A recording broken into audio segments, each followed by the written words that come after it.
you were talking about refugees and how there has been a policy not to let Palestinian Arabs back into Israel. Am I wrong in, I have a sort of a memory of reading in the Jerusalem Report in 2003-2004 that there was a sort of a stop of Palestinians from the West Bank and Gaza coming to Israel, marrying Israelis, mainly Arabs, and becoming Israeli citizens. From what I remember, there were about tens of thousands, if not 100,000, who came into Israel during the 90s that way. This is something that has never been reported in the West, of course, but anyway, there was a stop to that because these Arabs had been used for terrorist purposes. Anyway, I'd like you to comment on that, if possible. Well, it's true that some Arabs from the West Bank, look, during the 80s, 70s and so on, worked in Israel in large numbers, and in the 1990s.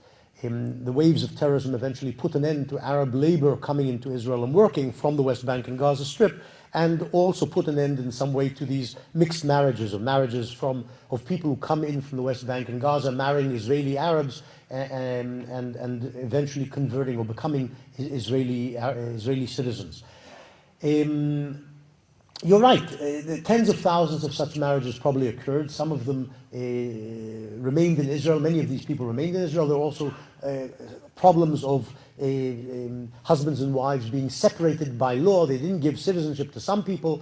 Usually it's Arab males from the West Bank and Gaza, Arab females inside Israel, Israeli Arab citizens, women. That's usually the mix.